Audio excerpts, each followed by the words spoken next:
tuh orang ku ngaji kan ngenahin neuk zarah bae menta anter jarang anter tuh bisa babacan ya Allah ya Rabbi jarang tuh bisa ilah hadarat-hadaratan teu kudu hadaratan sia cicing di dinya hai ahli kubur aing datang ya guys ya Fatihah Allahumma shalli ala sayyidina Muhammad wa ala ali sayyidina Muhammad. Waktu keur Kangjeng Nabi Musa neuleuh jelema ngadoa di ceknya aing can ngadoanya geus ngadoa didelekeun lagu Kangjeng Nabi Musa aya aki-aki keur kieu bae didengekeun bae ku Kangjeng Nabi Musa aki-aki ceurik hebat amat cek ieu ngadoa aing ge teu bisa ceurik aki-aki ceurik dengekeun ya Allah ya Rabbi bangga Kangjeng Nabi Musa boga umat bisa ngadoa bari ceurik hebat lain lalagani hebat jasa Gusti lamun abdi ngadoa ka Gusti seakan-akan abdi marentah ka Gusti Gusti abdi mah moal mentah ka Gusti sebab ngabudakeun ka Gusti Gusti mah mahauni ngasagala rupa kajadian teh Gusti kejadian-kejadian naon bege jati Gusti geus atuh teu kudu ngadoa naon menta kukumaha aja kabege meunang Gusti ieu mah ngan sakadar abdi mah unjukan abdi deukeut jasa jeung Gusti abdi cinta jasa ka Gusti oh Gusti sayangku aku cinta padamu Gusti sebagaimana aku cinta padamu engkau pun cinta kepadaku tidak ada cinta di hatiku kecuali engkau ya Rabb ya Rabb ya Rabb ya Rabb akan ku peluk dirimu akan ku kecup dirimu jadi cak anjeun jadi kieu ieu budak kadoa wah teu beres aju kieu ieu engkau kepeluk ya Rabb ya Allah engkau ku belai ya Rabb ya Allah engkau ku kecup ya Rabb ya Allah tidak ada dua di hatiku cinta kecuali engkau ya Rabb ya Rabb ya Rabb ya Rabb ya Rabb ya Allah ya Allah setelah engkau aku peluk tidak akan ku lepas sampai kapanpun waduh selalu engkau ada di pelukanku ya Rabb ya Rabb ya Rabb ya Rabb datangan ku Kangjeng Musa hei sakumaha kabebene sia siang ada kos gitu mata maka bebene aku cinta padamu ku belai rambutmu waduh Masya Allah senang aku bersanding denganmu satu hari kita bertemu rindu rasanya waduh eta mah kos gitu mata maka kabogos carekan ku Kangjeng Nabi Musa Kangjeng Nabi Musa ana dicarekan ku Musa ulah sok sacurakan carekana eta teh hamba aing anu deukeut ka aing poho nyana ku poho-pohona nyana seakan-akan aing wujud di hareupeun nyana nu mantak boga perasaan aku aing teh dipeluk ku nyana aing teh dikecup ku nyana aing teh dibelai ku nyana eueuh deui pangomongan iwal ti bahasa model kitu lantaran nyana mah bodoh make bahasana model kos kitu aing teh deukeut ka nyana aing deukeut ka nyana nyana deukeut ka aing ulah sok dihaharuan eta Gusti bahasana iya tuh jelema bodoh mah kaja emang nu bodoh mah kos itu nu penting mah nyana ngaku ka aing nyana ibadah ka aing ku kabodohan nyana geus rela ngorbankeun sagala-galana lu bodoh mah nu bodoh diampura bae ku aing tuh nu mantak urang untung jadi jelema bodoh anu pinter mah hudang dipeting mandi wudu terus kemudian sholat tahajud lamun encan husu lantaran pinternya ka husu dicarekan ku Gusti Allah tapi nu bodoh mah asal hudang ngalah wudu salih sholat tahajud Allahu Akbar tolim ahad Allahu Akbar sadadat SD udah jam 7 subuh teh subuh eta teh kan cak urang mah teu bagus eta emang kurang nama tapi Allah ngalem beus ya ulah keur salat keur hudangna doang ge kiih aing geus ngalem ka sia nu mentak aki-aki mah hudang tipe tinggi deuleu jam ceknya jam 2 angel kene amat be ieu lamun lain kiih aing mah teu hudang kiih nyana bari ngomong di jero hatena deuh ieu kiih Gusti Allah tah aya Gusti Allahan kan ya abdi dibere bekser ku Gusti gara-gara bekser abdi teh hudang di peuting jahorenganan sok hudang di peuting mah para nabi para rasul para wali abdi ge hudang sanajan bari jeung kieu reup hees deui eta geus ganjaranna gede jasa eta aki-aki ge teh kudu tahajud aki-aki mah kitu bae menang 5 bulan nya lagi boga perasaan oplo amat aing hudang hees rumah ning salat ngan keur carita hudang doang ya aju boga pikiran kos gitu eta hebat jaga gage teh aing keur ngorang mah sehat tilok aing teh hayang kieu ti peuting barang geus kolot ku ari mah kedeung-kedeung ki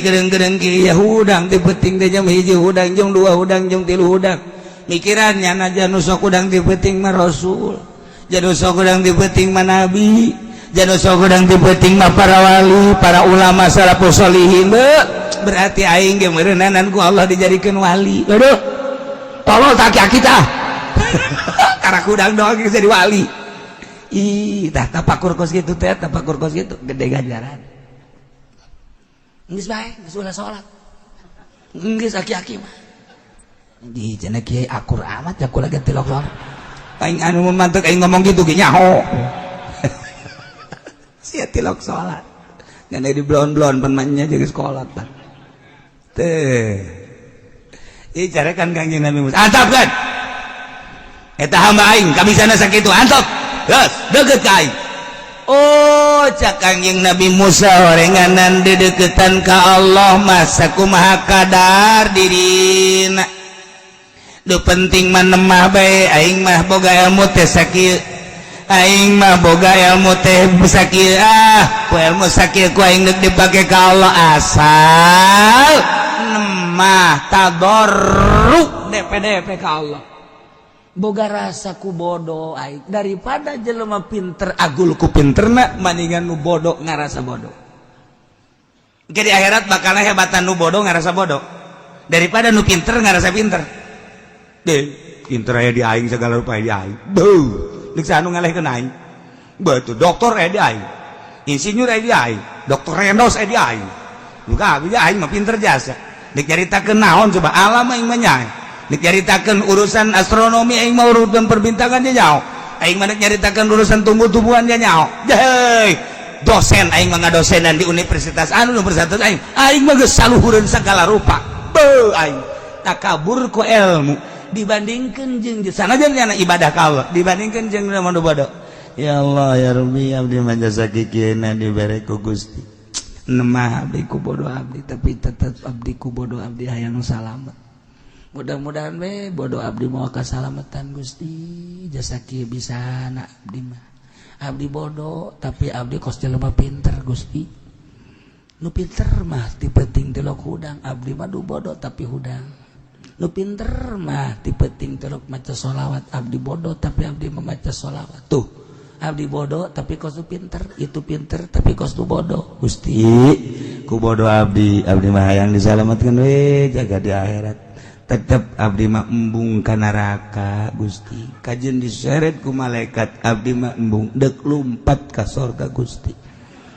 cek Gusti deuk jalan mana minta jalan abdi tuh pan ngaco atuh ngaco emang nu bodoh mah ngaco tuh atuh nu bodoh mah emang ngaco tetep abdi deuk lulumpatan diseret ku malaikat abdi embung Gusti kajian ku kumaha parangsana kumaha meureun eta bodoh pan ngomong lagi itu kan nu bodoh mah tetep abdi mah kajian ku kumaha embung misalnya abdi dibalangkeun ka neraka tetep abdi mah deuk hudang naik kajian ku kumaha abdi mah ge dibelembung kajian ku kumaha tetep abdi mah deuk neangan jalan ka surga kajian kuku mah ge jalan tol aya jalan biasa aya jalan batur mah teu nyaho jalan cecopet ge abdi mah nyaho geus abdi mah deuk malipit los pokona ka surga bae kan ngaranna jelema bodoh atuh pan kamun kadenge kudu pinter mah tolol amat emang di akhirat kos kumaha emang dia kebelar aja tapi tetep aku kabodohannya hana Allah ngalem atuh geus daripada nu pinter nyaho jalan tapi henteu ngalaksanakeun mending nu bodoh acak-acakan los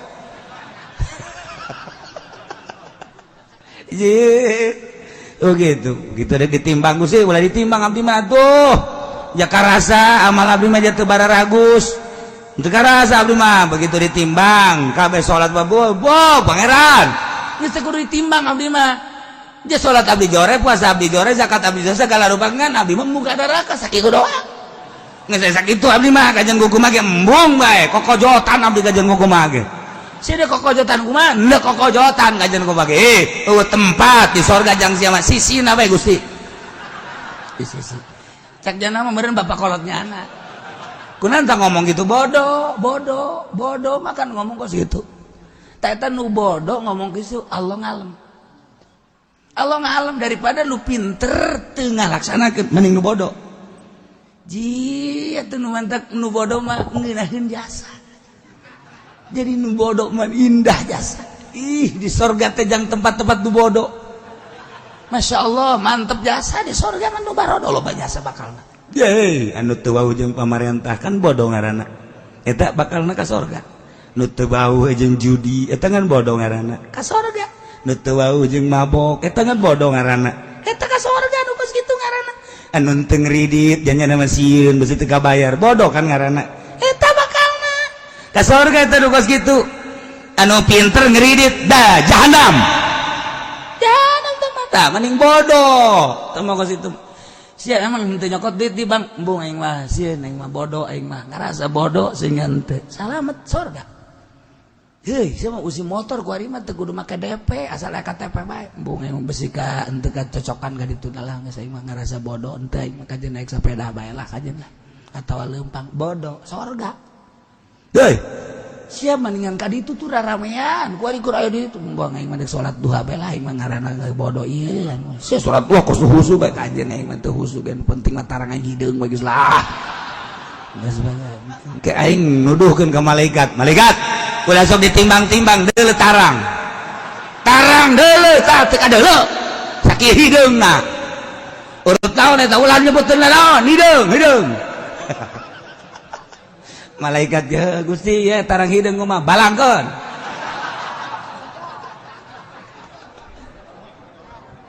maksudna bodoh ieu mah keur carita nu bodoh tapi nyana ngalaksanakeun sorga di emang umat dongeng kan tadi nu ngadoa ka Gusti umat Kangjeng Nabi Musa. Eta bodoh. Malah Kangjeng Nabi Musa nu dicarekan ku Gusti antep kan. Salah Gusti eta ngomongna. Bodoh nyanan. Bodoh mah tuh kabeh salah ngomong antep. Oh. Saomong-omongna jelema sesuai jeung kapasitasna aing nyaho ja pamere aing Bang. Nu penting mah DP na jeung nemahna ka aing eta nu ku aing dideuleu. Jadi nu bodoh teh daek salat, tak ku salat teh bae nu bodoh mah geus bahara. Adapun ge di kana neraka geus sakedeung lah. Tah aing mah cenah kos kitu dadang sebel.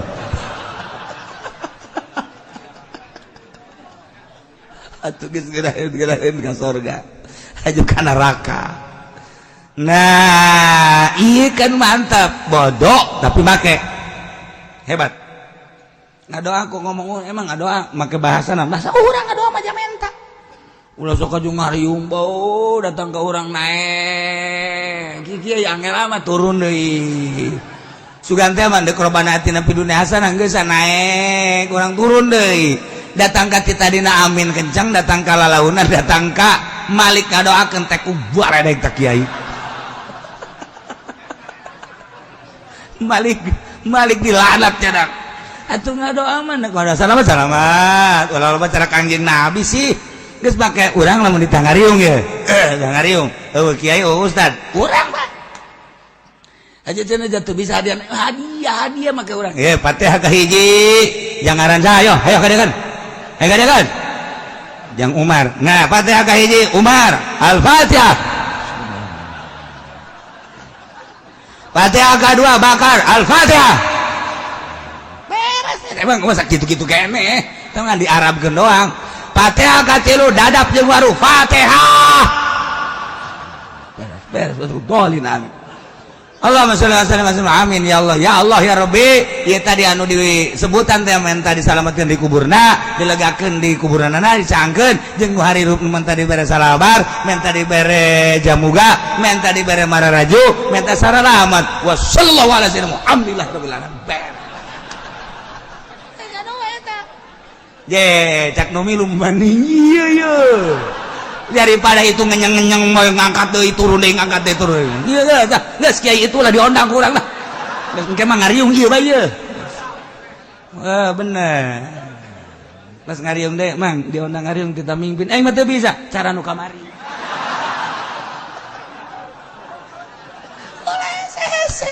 Tuh, urang ku ngaji kan ngeunaheun. Neuk jarah bae menta anteur, jarah teu bisa babaca. Ya Allah, ya Rabbi. Euy. Jarang tuh bisa ilah hadorot-hadorotan teu kudu hadorotan sia cicing di dinya. Hai ahli kubur aing datang ya guys ya Fatihah beres eta ngan ulah gandeng-gandeng pasti aya nu ngadenge waduh wali tanaon ya eta sarua gitu-gitu kene ai kudu dibejakeun mah gitu-gitu kene teu beda ngan eta mah diarabkeun doang gila hadarati ila arwahi jami ahlil kubur minal muslimin wal muslimin eta mah diarabkeun make bahasa urang teh abah kula datang ye atuh sarua aja Kanjeng Nabi kan jinakum zairin antum lana salafun wa nahnu alaikum tabun wa inna insyaallah ta'ala bikum lahikun sallallahu eta mah bahasa Arab jinakum zairin abdi datang zarah ya sarua bae bah kula datang zarah ya ka abah ye hayang naon sia tungtungnya jadi dukun gitu itu. Tapi bener ya malah ganjang nu bodoh teu kudu hese gitulah. Kau mau datang ke bangsa ulama ka wali be di jauh kene wali geus kieu bae Pak. Wah Junet tuh. Kanyawan ku aing tuh datang. Geus. Ku lantaran boga keyakinan si bodoh teh ieu wali mah teu maot geus datang ge. Dadah wali. Nyana boga keyakinan ban wali mah neuleukeun. Dadah. Cak babaturan yakin dadah aing mah dadah ka wali mun geus ka deuleu aing mah pokona geus kieu bae pokona sia mah ulah nurutan aing mah geus kaelmuan ku aing nang ngaji di Cilongok aing mah ye datang nya Tuan Syekh Syarif Hidayatullah abdi datang ka dieu ziarah ye abdi ngirim Fatihah Al-Fatihah beres ulah hese Masya Allah geus ulah hese datang ka urang neangan muzawir hareup muzawir hayang dibayar mah teu ikhlas teu nyambung sarua bae deui cak muzawir dasar sia mah pelit ieu tung ribut urang jeung muzawir nah ieu sakali deui ulah hese nu bodoh contoh tadi nu bodoh keur ngadoa ka Gusti Allah ku Kangjeng Nabi Musa disalahkeun Kangjeng Nabi Musa nu carekan gugus antapkeun bodoh ngan nyana hayang ka aing sakitu bisana aing pangeran leuwih nyaho ku kabodohanana